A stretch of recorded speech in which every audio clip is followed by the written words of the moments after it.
Muy buenas tardes, estimados televidentes y radioyentes. ¿Cómo se comportan los precios en el escenario de la tarea de ordenamiento? ¿Quiénes tienen las facultades para su aprobación? ¿Qué opiniones se han recibido sobre la fijación de precios durante estos primeros 14 días de la tarea de ordenamiento? ¿Cómo se enfrentan las violaciones de esos precios? Sobre estos temas importantes estaremos hablando en nuestra mesa redonda de hoy, que tengo el placer de estar compartiendo con la compañera Macy Bolaño Weiss, ministra de Finanzas y Precios de nuestro país, y también me acompañan el viceministro primero de ese organismo, el compañero Vladimir Regueiro Vale, y la viceministra Lourdes Rodríguez Ruiz. Con ellos estaremos compartiendo esta emisión de la Mesa Redonda, que estoy seguro será del interés de todo nuestro pueblo. Así que los invito a que nos acompañen en nuestra emisión de hoy.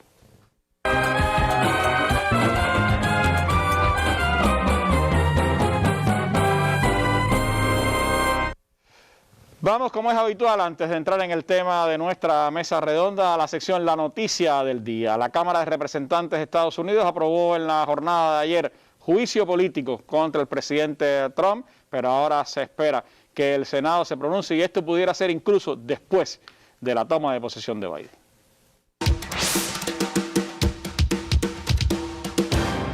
Un voto para la historia. La Cámara de Representantes imputa a Trump por incitar a una insurrección.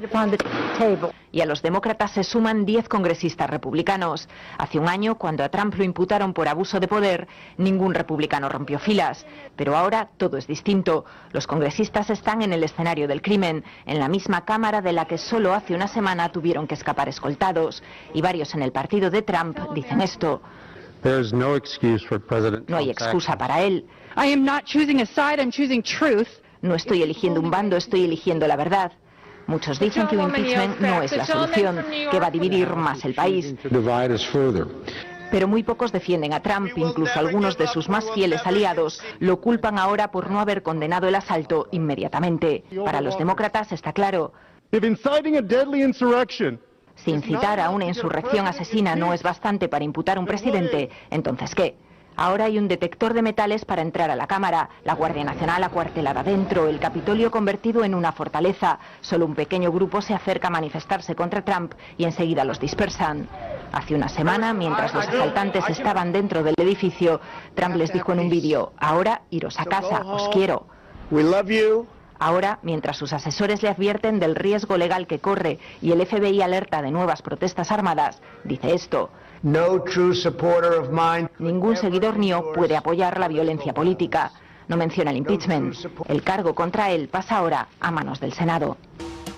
Cada hora que pasa, Washington se parece más a una zona de guerra porque no paran de llegar cantidades de efectivos de la Guardia Nacional para resguardar no solamente el Capitolio, sino justamente al día en donde el próximo miércoles 20 de enero va a ser entonces la ceremonia de asunción del mando de Joe Biden. Estamos hablando de que para el 20 de enero están previstos justamente algo así como 20.000 efectivos de la Guardia Nacional. Significa más soldados que los que ha desplegado Estados Unidos en forma conjunta en Siria, en Afganistán y en Irak.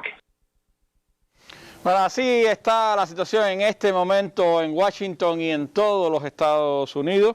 El Senado de esa nación deberá votar el juicio político. Es la primera vez que un presidente en su mismo mandato es sometido 2 veces a juicio político en el Congreso de los Estados Unidos. Otro de los récords que se lleva a Trump. Se necesitarán 2/3 del Senado, como decía la información, para poder condenarlo. Eso significaría que al menos 17 senadores republicanos tendrían que votar a favor de esa enmienda. Según el New York Times, hay 20 a favor de que eso ocurra, y si fuera así, pues se plantea que puede ser que los senadores realicen otra votación para impedir que Trump se postule de nuevo para cualquier otro cargo, lo que le eliminaría la posibilidad, como ha dicho, de presentarse a una reelección en el 2024. Así que están las cosas por Washington. Esa es la noticia del día de hoy. Nosotros seguimos aquí en la mesa redonda, o empezamos el tema de nuestro programa de hoy: los precios en la tarea de ordenamiento.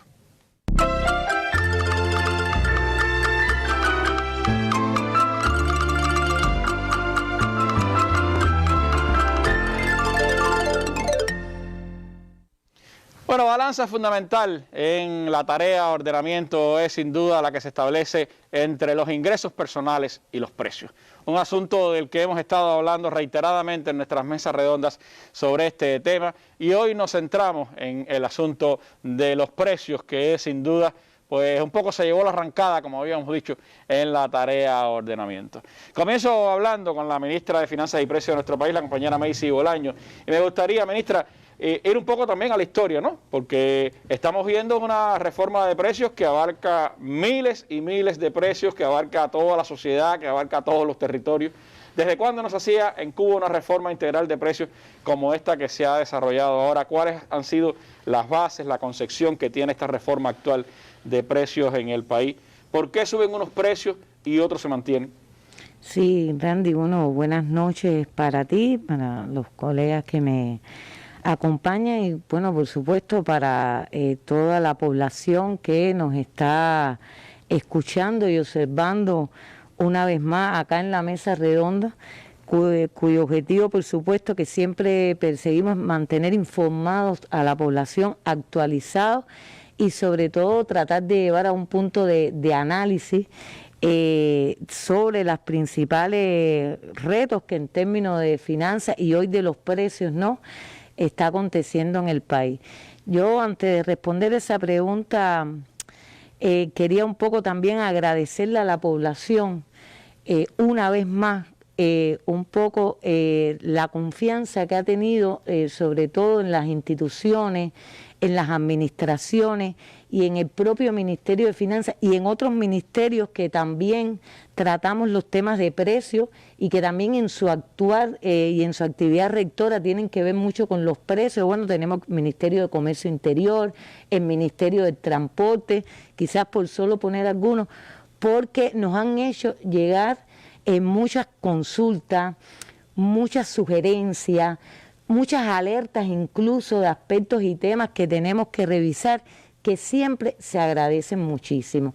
Por ejemplo, nosotros sacábamos un cómputo que ha pasado ya desde el 1 de enero hasta el día de ayer, es decir, hasta el 13, en los primeros 13 días en términos de comunicación de la población con el Ministerio de Finanzas, y solo en 13 días en temas de precio, porque también recibimos consultas en los temas de impuestos, en los temas de los ingresos, la contabilidad, pues solo en temas de precio hemos recibido 497 comunicaciones con nosotros y en consultas 419 y 78 denuncias directas, que cuando nosotros hablamos de 78 denuncias, Randy, estamos hablando de que la población llama y nos dice dónde se está usando con los precios, dónde se está alterando el precio, dónde no se está cumpliendo con lo establecido, y nosotros, bueno, pues de inmediato, junto con los grupos de enfrentamiento provinciales, le damos traslado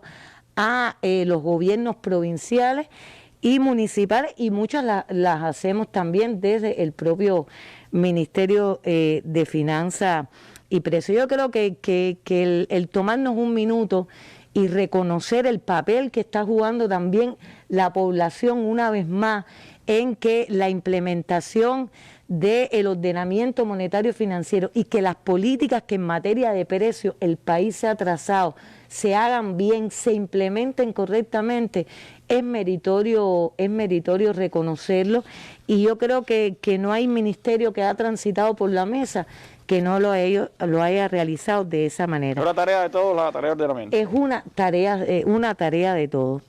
Incluso también nos escriben los compañeros del sistema empresarial, más allá de los despachos, de los intercambios, de los seminarios que hemos tenido.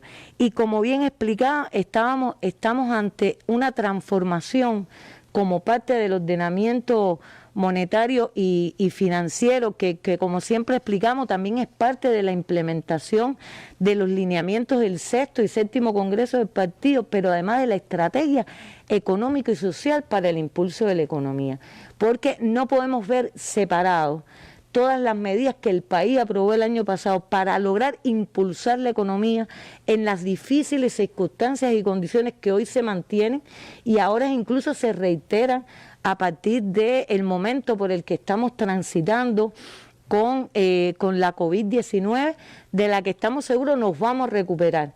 Y además nos vamos a recuperar bien y pronto, porque eso lo que más lleva es disciplina. Y como lo que más lleva es disciplina, pues nos vamos a recuperar pronto para poder entonces también seguir impulsando la estrategia económica, que uno de sus propios diseños partieron de la crisis económica mundial por la que se está transitando y de la que no es ajena a nuestro país. Entonces es una transformación que viene dado, reiteramos, en primer lugar, porque se ha producido una devaluación del peso y evidentemente esa devaluación lleva a un incremento de los costos. Y todo va a salir un poco más caro, es decir, se incrementa, sube el costo de lo que compramos, ya no solo domésticamente, que es un resultado, sino también en la economía. Y por tanto, si importar antes el sistema empresarial, como se ha reiterado en los últimos tiempos, le costaba por un tema de dualidad monetaria y cambiaria, un peso, es decir, $1 de importación era un peso cubano a los efectos de los resultados económicos y financieros de una empresa, ahora cada vez que importemos son 24 pesos cubanos. Es decir, estamos hablando de una devaluación de 23 veces, el 1 que teníamos más 23 que da las 24 veces. Y eso evidentemente incrementa los costos y la continuidad en los valores que van obteniendo entonces los principales productos y servicios que mantienen el funcionamiento y el desarrollo de la economía y sobre todo la generación de bienes y de servicios para la sociedad. Unido a eso, aún con ese incremento o el efecto de la devaluación, también el ordenamiento monetario y financiero concibió aplicar una reforma general de salarios que permitiera en primera instancia no solo asumir el incremento de esos costos, sino también dar cumplimiento a otro lineamiento, a otro de los lineamientos que era ir eliminando subsidios excesivos y gratuidades indebidas, manteniendo las conquistas de la revolución, que además son conquistas que están consagradas en nuestra Constitución de la República y que hoy todos los cubanos, en medio de este proceso que nos estamos adaptando a los nuevos precios, que nos estamos ajustando, que estamos revisando, que con algunos no estamos de acuerdo, como también en algunos casos no estamos de acuerdo con los que se nos puede estar pagando de salario, pero todos dormimos tranquilos porque si amanecemos enfermos, ahí tenemos un hospital donde nos atienden gratuitamente, ahí están nuestros niños yendo a nuestras escuelas e incluso recibiendo las clases por teleclase ante una restricción de distanciamiento físico, ahora a partir del día de hoy por el tema de la COVID en un grupo de provincias y en específico en la capital. Entonces, unido a eso, ante esa reforma general de salarios, también se incrementan los costos, deben incrementarse. ¿Por qué? Porque hay que pagar los salarios de nuestros trabajadores. Y por tanto, como ha explicado el compañero Marino Murillo, como ha explicado el compañero Alejandro Gil, nuestros principales dirigentes, uno de los objetivos primordiales que tiene esta gran transformación en la vida económica de nuestro país es precisamente incentivar el trabajo, precisamente buscar que las personas pues sientan estímulo a trabajar, porque es precisamente de su quehacer, de su trabajo, pues donde podrá generar la fuente principal de los ingresos para poder solventar sus principales gastos de vida y sus principales necesidades de él y la de su familia, que también dependa de él, porque estamos hablando de madres y padres que tienen hijos, de madres y padres o de mujeres y hombres que tienen familiares ya de la tercera edad, que tienen que ayudar a mantener, que tenemos la responsabilidad de ayudarlos, no solo socialmente, sino también en sus gastos económicos. Entonces, todo ello, como te explicaba, un proceso de evaluación, una reforma general de salario, una correlación o corrección de esos precios mayoristas y minoristas, pues hacen que se produzca una transformación importante y sobre todo el incremento de los precios de un grupo de productos y servicios. Y me preguntaba, ¿y desde cuándo esto no se hacía? Bueno, yo quiero explicar, en el año 78 le estuve hablando con algunos compañeros economistas de muchos años. En el año 1978 se aprueba un decreto, que es el decreto 28, que consistió en una reforma general de precios. Incluso a partir de lo analizado y aprobado en el primer Congreso del Partido Comunista de Cuba. Y fue una reforma general de precios, sobre todo de precios mayoristas. ¿En qué sector? En el sector de la construcción, sobre todo. En el tema agropecuario, fíjate, en los precios de acopio y en el sector de, como te explicaba, de la construcción. Y sobre todo fue a los precios mayoristas. Este decreto se vino a implementar prácticamente en su totalidad a partir del año 1981, es decir, que cogió los primeros años de la década del 80. Y en el año 94, de eso hemos hablado aquí cuando hemos explicado la ley 73 del sistema tributario, que el país aprueba en medio de un año difícil, complejo, estábamos hablando del periodo especial, donde hacía falta aplicar un grupo de medidas que lográramos también impulsar la economía y al propio tiempo lograr el saneamiento de las finanzas internas del país. Se produce una transformación importante en un grupo de precios minoristas hacia la población, por las propias condiciones y circunstancias que estaban operando en la economía del país, y además para poder buscar un equilibrio por los indicadores de inflación que en ese momento se estaban dando, y es ahí de donde surge el término incluso de algunos productos con precios recaudadores, precios incluso que algunos se mantuvieron hasta el pasado año, aun cuando la mayoría también paulatinamente se fue transformando, y hemos venido adoptando medidas paliativas, parciales, puntuales, pero unas medidas o transformación, por llamarlo de algún modo, de la complejidad, del alcance y sobre todo del impacto que se espera con esta transformación profunda como la que se está haciendo, pues ahora a partir de la implementación del ordenamiento monetario y financiero, y junto con ellos, como yo siempre digo, un grupo de políticas, un grupo de lineamientos que vienen cumplimentándose a la par para darle quizás un enfoque más integral a estas transformaciones que en términos de precios, que en términos de finanzas públicas, que en términos de ingresos personales, pues se producen a partir de las principales características del ordenamiento monetario, y que, como siempre insistimos, no es solo una devaluación de la moneda.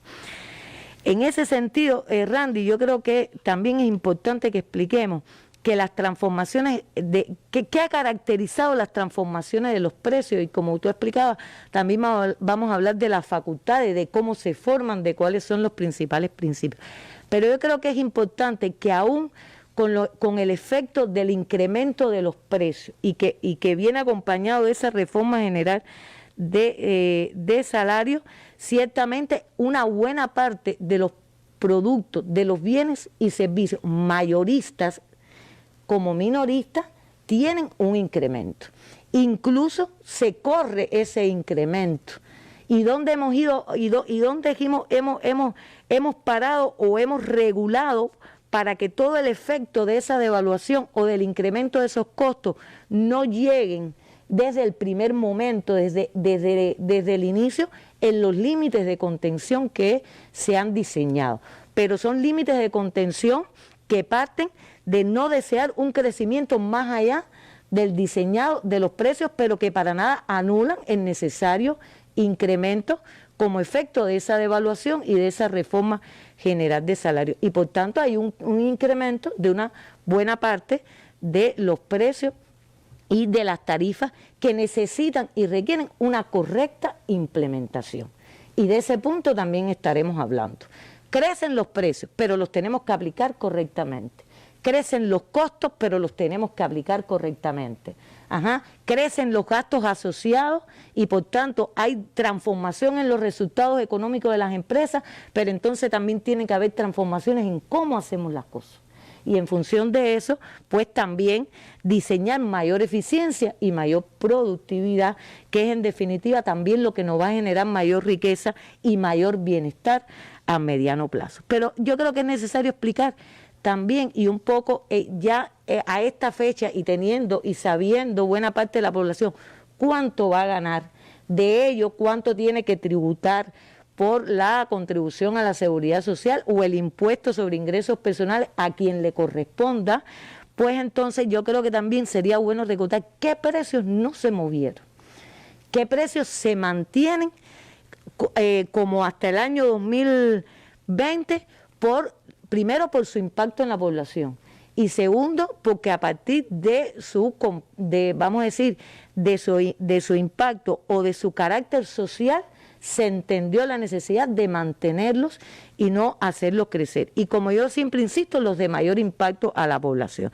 Estamos manteniendo, y yo creo que de eso hemos hablado bastante, todos los precios de los productos destinados a los consumidores de determinadas dietas médicas, por su sensibilidad, por el tipo de enfermedad que tiene, que son las enfermedades crónicas de nuestros infantes, las dietas de nuestras embarazadas, las dietas derivadas de la retrovirosis crónica y las fórmulas basales e intolerantes a la leche de nuestros infantes. Los productos que integran esas dietas pues mantienen los mismos precios y por supuesto un nivel de subsidios importante, pero también se mantienen todos los alimentos específicos para niños, que son específicos en su entrega. Estamos hablando de las compotas, de la carne de res que se le entrega a los niños, o el picadillo de res, la leche fluida, el yogur natural normado en bolsa. Y al respecto me voy a detener. Nosotros hemos recibido muchas preocupaciones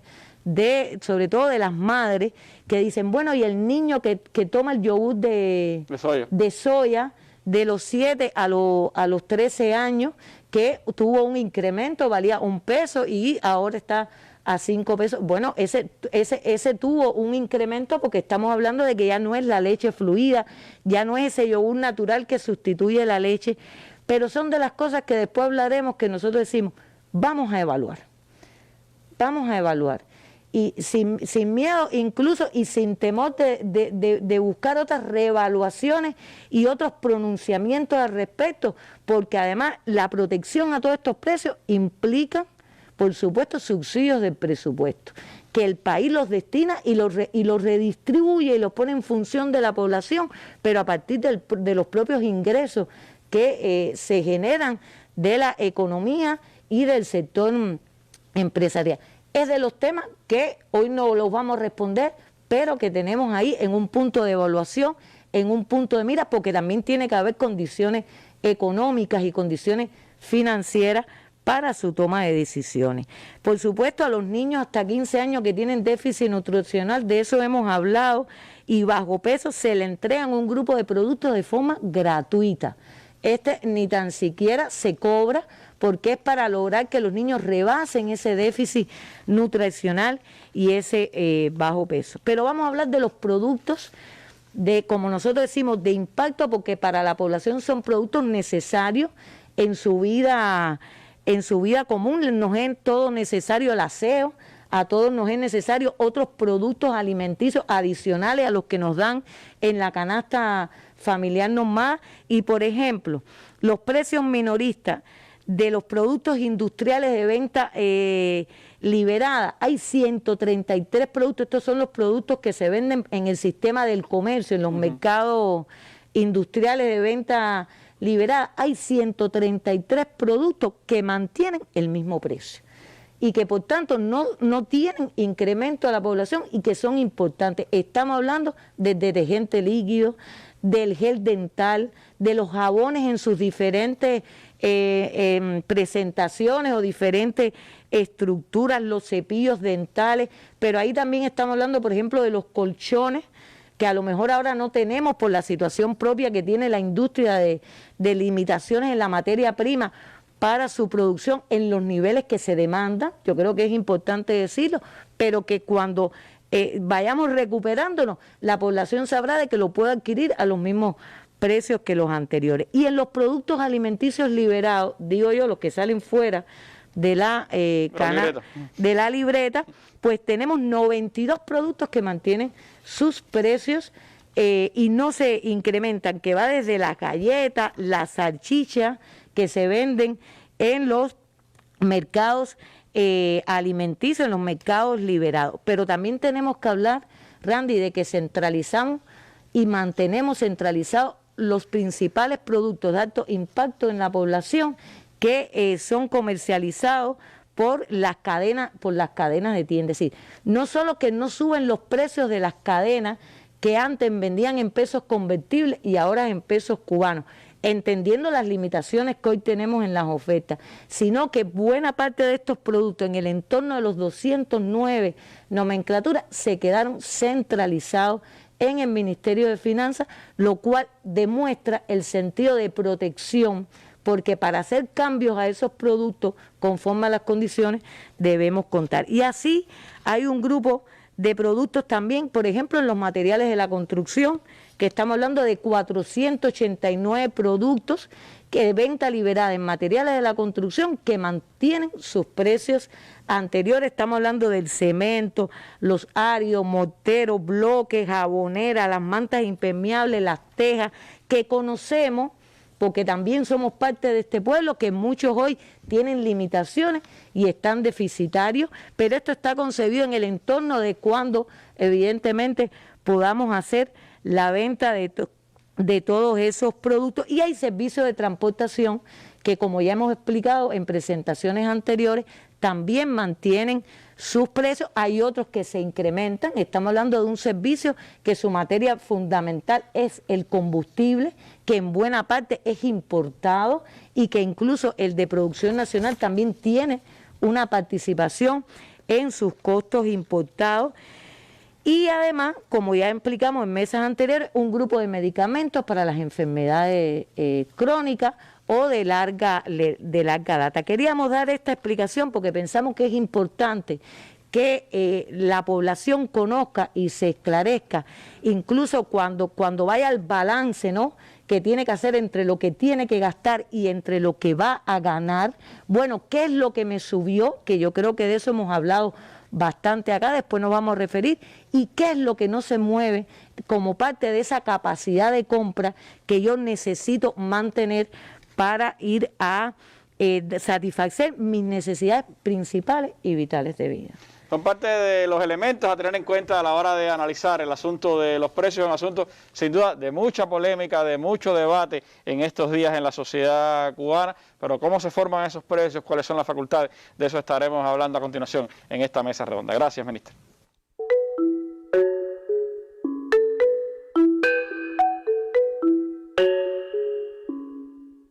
Me llamo Aniet de Nereo, soy payasa terapéutica y bueno, soy madre de 2 niñas, hija de 2 ancianos, cubana, mujer. Las primeras 2 o 3 semanas estuve en casa. Después me enteré que ciertamente la delegada estaba buscando personas para ser voluntario y no encontraba muchas. Así que comencé atendiendo casi 30 personas mayores de 65 años que vivían solas en mi comunidad. Entonces ya no era la mensajera voluntaria que iba a buscar las medicinas o el alimento, sino también la que hacía una visita con sus compañeras payasas para hacer reír. Las personas que ahora mismo más necesitaban ayuda fueron las personas que cuando yo era pequeña construyeron este país, estaban haciendo este país. Para mí era importante que los protagonistas de esa sociedad supieran que todo lo que hicieron valió la pena porque generaron personas que se preocupan por los demás.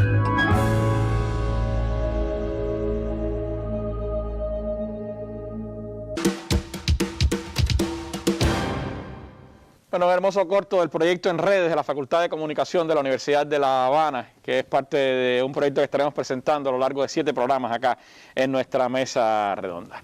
Pero hablamos de precios y esos precios, por supuesto, tienen todo un proceso de conformación. ¿Cómo está haciéndose en medio de la tarea de ordenamiento? ¿Quiénes tienen facultades para fijar precios en la tarea de ordenamiento? ¿Bajo qué principios se deben fijar? ¿Qué dificultades se han apreciado hasta ahora en esa conformación de los precios? Sobre eso quisiera que el viceministro primero del Ministerio de Finanzas y Precios, compañero Vladimir, pues nos ilustrara ¿qué está pasando en este proceso? ¿Cómo se ha ido organizando y cuáles son las dificultades con las que se han encontrado? Bueno, Randy, muchas gracias, buenas noches. Saludos a ti y a todos los que nos acompañan en esta mesa. Yo creo que hablar de facultades de precio tenemos que ir antes del proceso de ordenamiento. En el país existe una política de precios y está articulado todo el proceso, toda la estructura de aprobación de los mismos, lo que es anterior a este proceso. Ahora, tiene una trascendencia fundamental, tiene una implicación de mayor responsabilidad de todas las instituciones, de todas las autoridades que tienen esas facultades, porque se asiste a un proceso de devaluación que la ministra ha explicado, la connotación que tienen el incremento de los costos, los precios mayoristas, la necesaria articulación que tiene que hacerse de esos precios minoristas como continuidad de los que les anteceden estos precios en los insumos, los precios que tienen que tomar de bases para su formación y otros principios que estaremos comentando. Lo que ocurre es una actualización de las nomenclaturas que corresponden a estas autoridades. Debemos partir de explicar que el decreto 24, aprobado en ocasión del ordenamiento monetario, que es base de todo este proceso, define una nomenclatura de productos y de servicios que es facultad del Consejo de Ministros, que por sus características, por el impacto que tiene en la población, en el nivel de vida de la misma, se aprueban a ese nivel.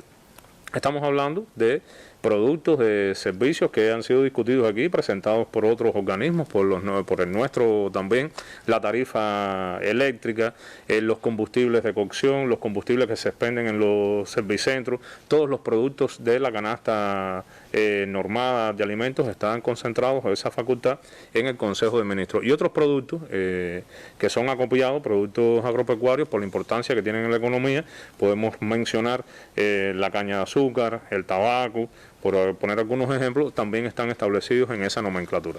Y este decreto también define que los productos que no corresponden al Consejo de Ministros, su aprobación será facultad del Ministerio de Finanzas y Precios, en este caso del titular de Finanzas y Precios, o de las autoridades en quien éste delegue, que pudieran ser otros titulares de organismos de la Administración Central del Estado, o sea, de otros ministerios, de institutos nacionales, de los consejos provinciales, de las organizaciones superiores de dirección empresarial, de las empresas, y se concibe también que hasta a nivel de unidades económicas de base puedan establecerse estos precios. Y esto responde a un principio que está concebido en la política, que es la descentralización paulatina, ordenada en las facultades de aprobación de estos precios. Y esto ocurre porque hay un reconocimiento de que se está en mejores condiciones de apreciar las características, lo que se requiere para fijar un precio de cara a la población, que esa autoridad que está mucho más cercana a donde se está prestando, donde se está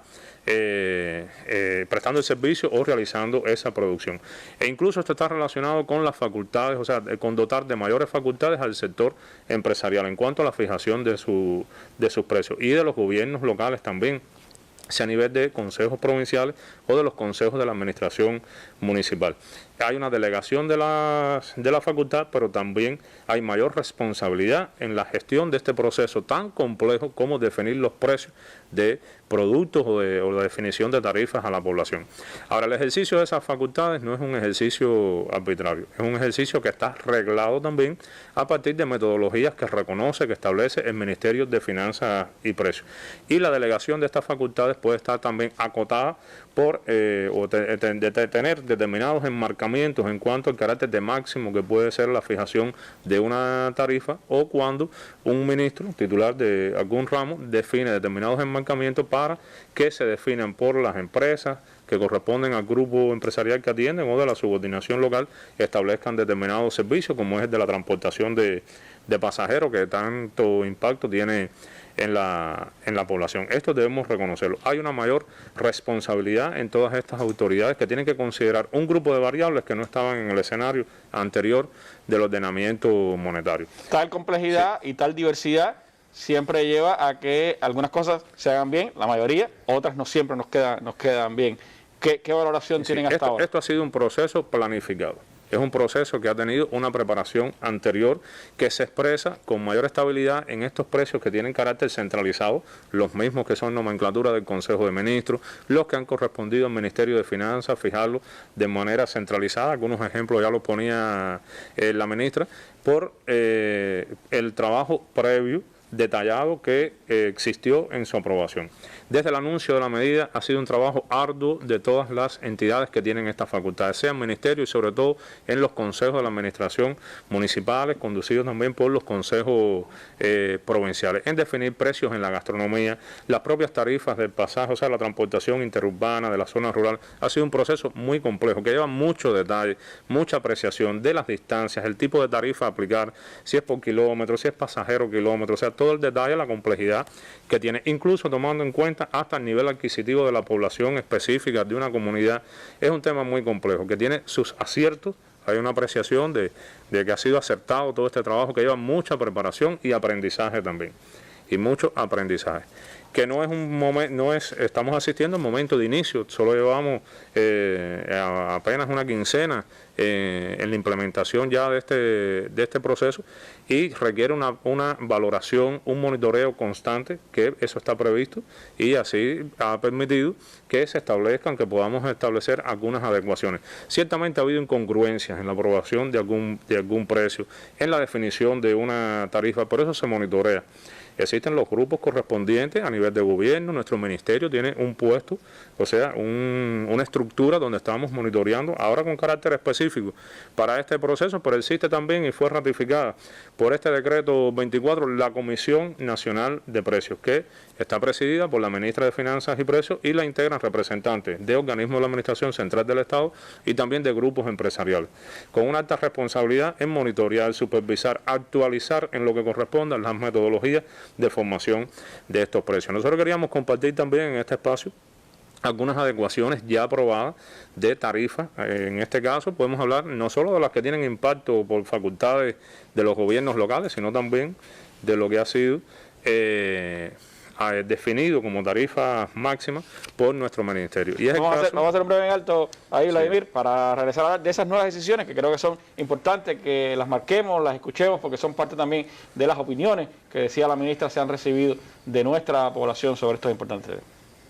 La tarea de ordenamiento es, sin dudas, el más complejo proceso económico de los últimos años, pero posponerlo sería aún más costoso en el tiempo. Seguimos con interés y respeto las preocupaciones de la población, cuyo bienestar nos empeñamos en construir.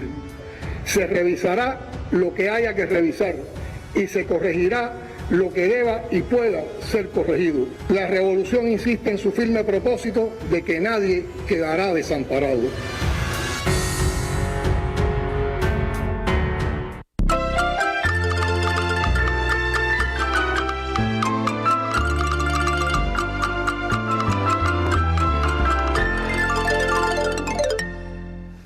Bueno, como señalaba el viceministro Vladimir, se ha continuado pues analizando caso a caso los precios que se han ido pues poniendo, otros que necesitan acotaciones, y a partir de ahí se han tomado algunas decisiones y algunas adecuaciones. Ministra, creo que uno de los temas que más opiniones ha suscitado es el tema de los comedores obreros, transporte obrero, comedores obreros, pero los comedores obreros me parece que es uno de los que más opiniones ha generado. ¿Qué se ha decidido en el caso de los comedores obreros?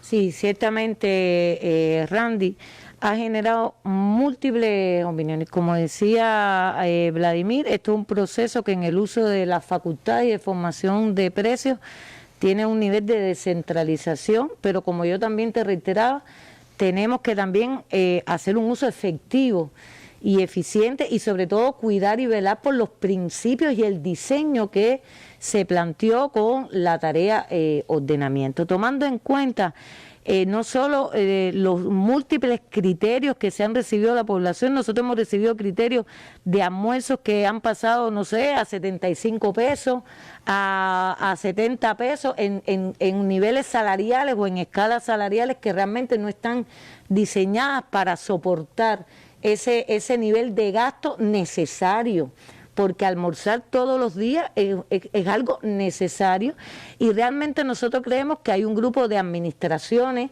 de empresas, que no hicieron todo el análisis que debían haber hecho. Y digo empresas, digo administraciones, digo entidades, porque los precios de comedores no se establecen centralmente.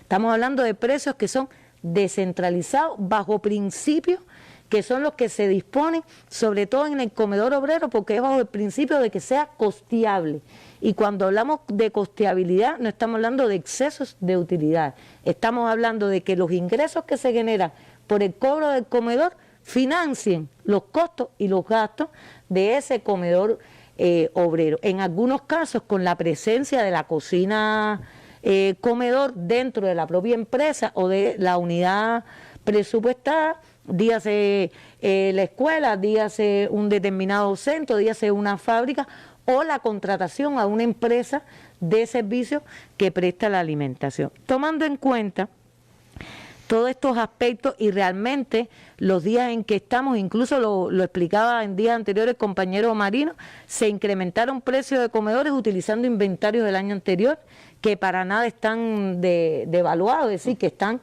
todavía al uno por uno, es decir, hay aciertos y desaciertos, y hay otras cosas también que están en fase de estudio, que están en fase, pero con esa sensibilidad, yo lo tengo que decir así, y además lo dio con toda la emoción y la transparencia del mundo que caracteriza a la dirección del país, que caracteriza a la dirección del Estado y del gobierno. Fue uno de los temas que enseguida fueron objeto de reevaluación y análisis a partir de respetar el principio que se diseñó, y era que la población tuviera un entorno de un gasto diario de hasta 18 pesos el trabajador para poder costear sus gastos de comedor obrero en esa canasta de referencia de bienes y servicios, esa canasta mínima que se tiene que cubrir, por supuesto, con ese salario mínimo a partir del salario mínimo del trabajador.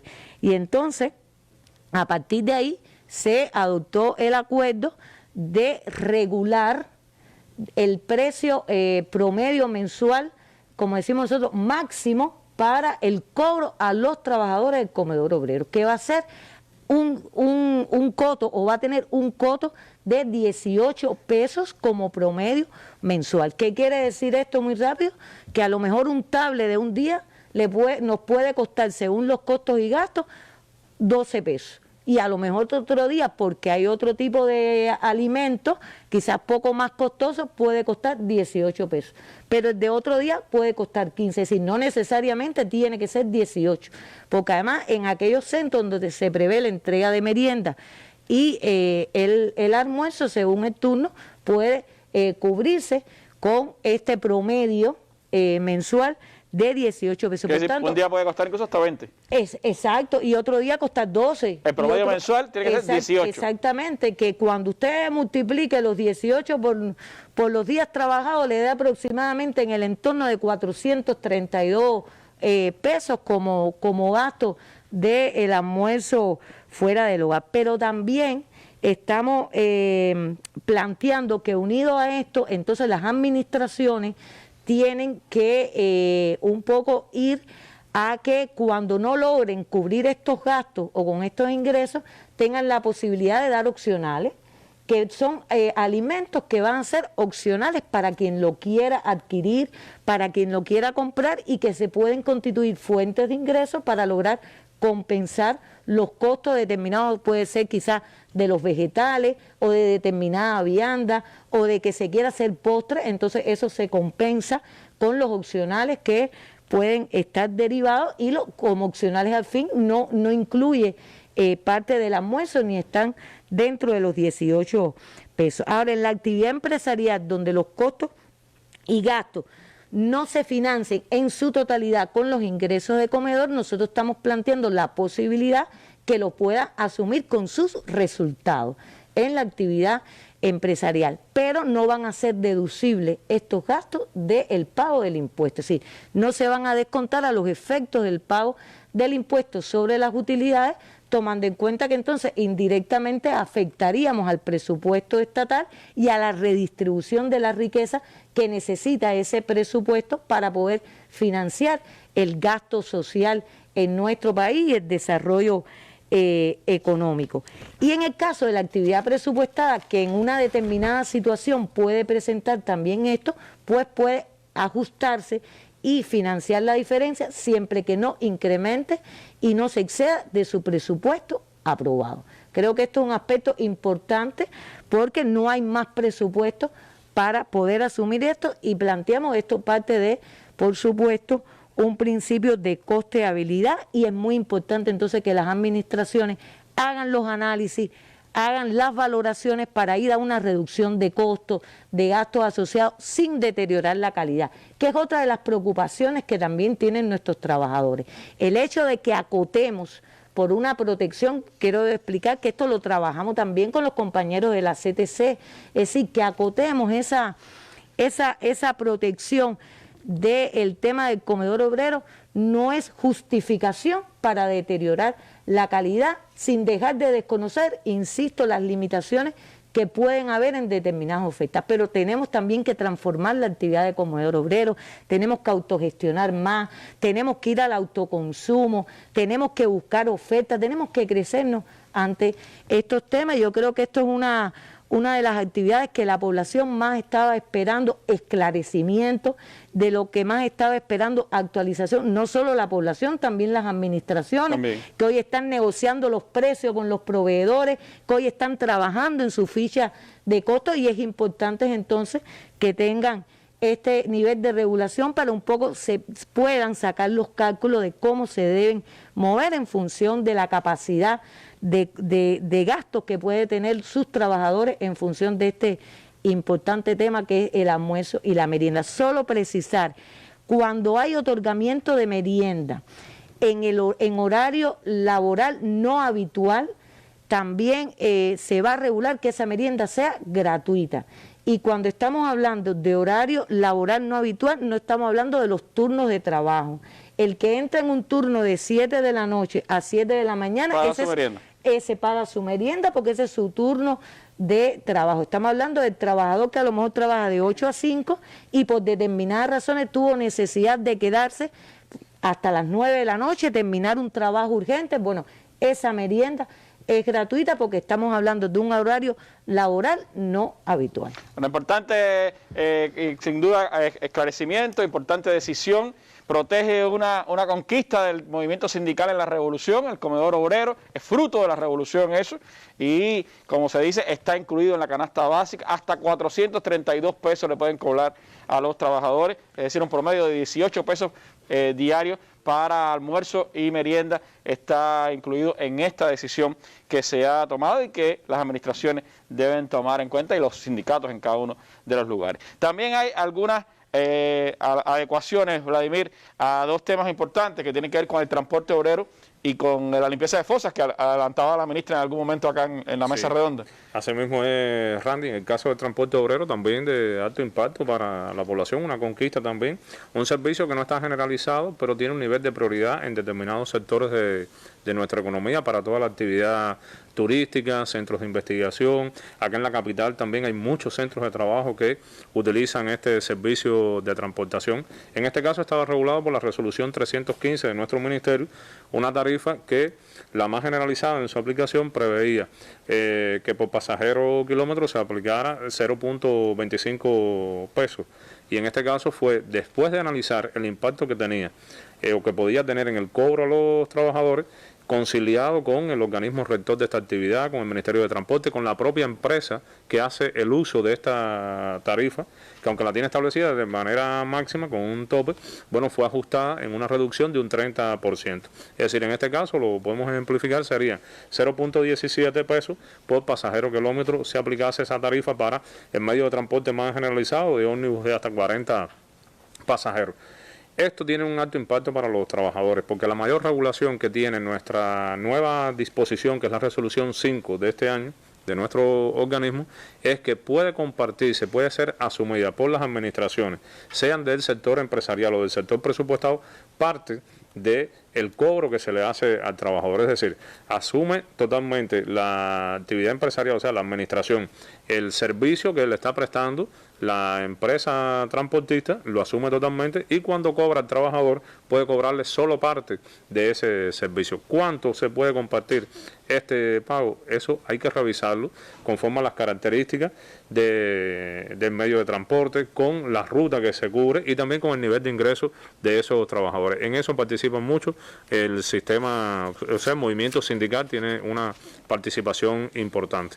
El otro ajuste está relacionado con la limpieza de fosas, un servicio dispuesto en un valor de 280 pesos mediante acuerdo del Consejo de Ministros, y por el impacto que puede tener en determinados servicios reiterados, porque lo requieren, fosas que tienen determinadas características que responden también, eso hay un estudio y un levantamiento en los gobiernos locales que está conciliado con el Instituto Nacional de Recursos Hidráulicos para este tipo de servicios donde hay una reiteración en la asistencia a las mismas, a la limpieza.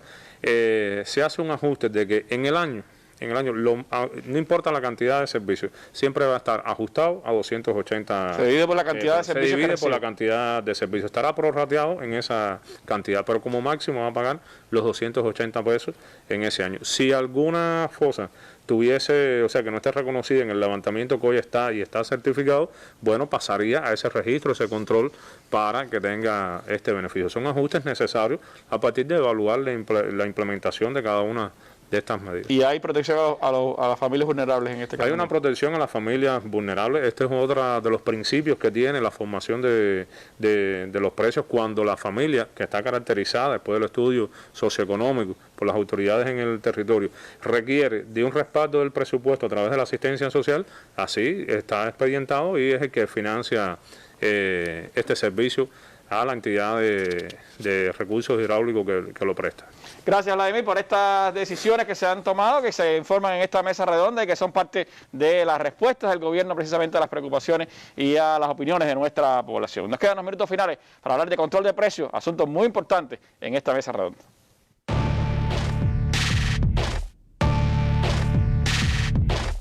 Un espacio para el análisis de los más importantes acontecimientos de Cuba y el resto del mundo.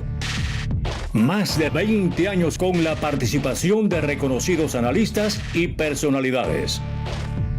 Mesa Redonda, más allá de la noticia.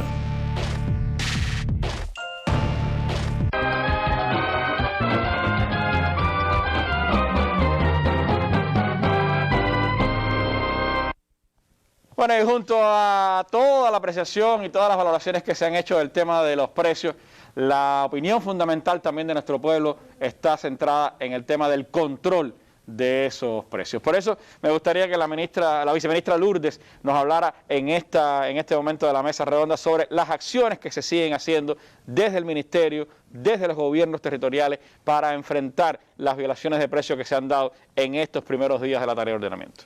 Sí, buenas noches a todos los que atienden este proceso de trabajo tan complejo como se ha expuesto desde el inicio, que es la marcha de la tarea de ordenamiento a través de las presentaciones que se facilitan por la mesa redonda. Nosotros tendríamos que partir de que en el control de precios, como se ha expuesto, y para observar todas las particularidades del cumplimiento de los principios, las metas, los objetivos y enmarcamientos con los que se trazó en la tarea de ordenamiento un diseño básico, tenemos también que inspeccionar la formación de los precios mayoristas. Y es una tarea que estaría enmarcada en este proceso de preparación que se requiere en todas las entidades del país y también en nuestro sistema de trabajo de las direcciones municipales y provinciales de finanzas. Pero en particular hoy queríamos referirnos a ese control que permite acotar, exigir el cumplimiento de los precios previstos para la población. Los precios minoristas que tienen en la política actual de control el diseño a través de las direcciones integrales de supervisión, pero para el especial momento de la tarea de ordenamiento, desde la etapa previa y desde la marcha del anuncio de la medida de la aplicación de la tarea de ordenamiento a partir del 1 de enero, se indicó un conjunto de inspecciones al comercio minorista, a todas las actividades de servicio a la población, tanto del sector estatal como no estatal. Y ya hoy se computan de esa última etapa del mes de diciembre a partir de la indicación de la preparación para la tarea y hasta el día de ayer, se identifican un total de 52.000 inspecciones realizadas en todo el país. Inspecciones que han tenido un índice de detección relativamente alto, porque hay un 47% de índice de detección, que es la forma en que comparamos la cantidad de lugares visitados en los cuales se encuentran violaciones en materia de precio, y que aunque no es parejo para todos los territorios, nosotros tenemos en particular la insatisfacción de que aún representando este índice de detección de violaciones, no estamos llegando a detectar todas las violaciones existentes. Que son tanto en estatales como en no estatales. Que son tanto en el sector estatal como en el no estatal. Incluso en estas indicaciones se previó, se controla también como cumplimiento de las medidas establecidas, que se abarque toda la red de comercialización, sector tanto estatal como no estatal. Y es importante cumplir esa acotación de precios que se ha fijado en ambos sectores,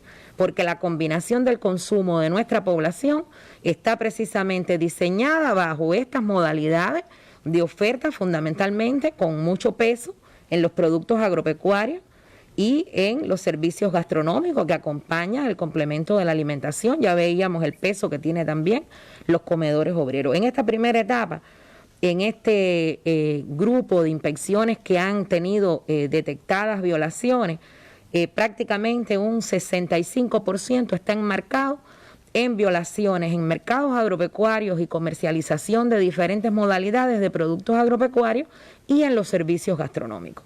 Y hay una detección mayoritaria en las formas de gestión no estatal, aunque todavía es muy alta la detección de violaciones en el sector estatal de la casi el 40% de las detectadas. Hay un 39% de violaciones detectadas en entidades estatales y un 56% en las entidades no estatales. En esta etapa hemos dado también mucha importancia a que las medidas se adopten con la correspondencia a la gravedad de lo que estamos enfrentando.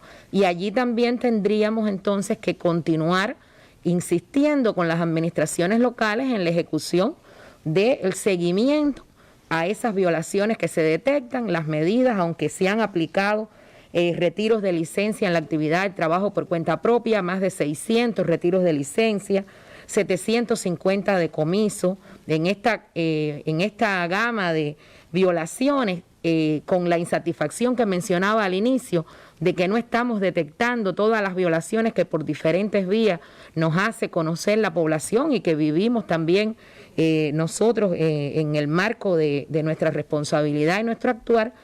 Y para ello se ha diseñado también un grupo de trabajo como un grupo de inspección superior, que en esta etapa y con las limitaciones del enfrentamiento a la COVID está diseñado para una actuación limitada, pero que permita monitorear cuál es el grado de profundidad con que se cumplen las medidas de control de precios por las diferentes estructuras administrativas. ¿Y han estado en varias provincias ya? Ya se han visitado 6 provincias del país y se ha podido corroborar que no en todas las administraciones se está ejerciendo el control cabal, el control a profundidad, como quisiéramos. Detectar una violación de menor complejidad que las que realmente existen es prácticamente no detectar violaciones. Tenemos que ir a lo que nos interesa, que es el cumplimiento de que se despachen las cantidades, calidades y precios que corresponden. Y por supuesto, asociado a que en el control popular se sienta la repercusión de la acción de rectificación de esas violaciones que se detectan. Bueno, gracias, Lourdes. Me queda apenas un minuto, ministra. ¿El tiempo no alcanza? No alcanza, siempre nos pasa igual.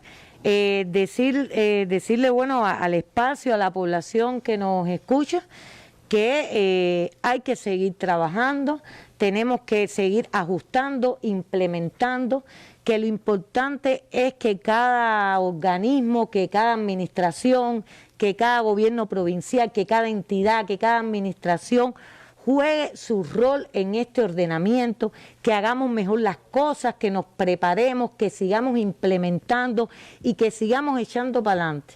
con el ordenamiento monetario en función también de esa prosperidad a la que aspiramos todos los cubanos, en función de generar más bienes, de generar más servicios, de generar esa riqueza que nos permitirá entonces en ese horizonte y en nuestro proyecto social, pues entonces vivir en mejores condiciones y sobre todo seguir contando con las garantías y con la sostenibilidad de los servicios básicos que hoy disfrutamos cada cubana y cada cubano. Seguiremos informando, seguiremos actualizando a la población y seguiremos cumpliendo con el deber que nos queda, que, como se ha dicho, es trabajar en función del avance de nuestra economía y de nuestra sociedad. Gracias, Randy. Gracias a usted, ministra, gracias a la viceministra y al viceministro primero por habernos acompañado. Estaremos de nuevo con ustedes, estoy seguro, en otra mesa redonda hablando de estos temas importantes de las finanzas y los precios. Mañana, 6:30, los invito, estará con nosotros el ministro de Salud Pública para hablar de la situación epidemiológica del país y el reto que tenemos por delante los cubanos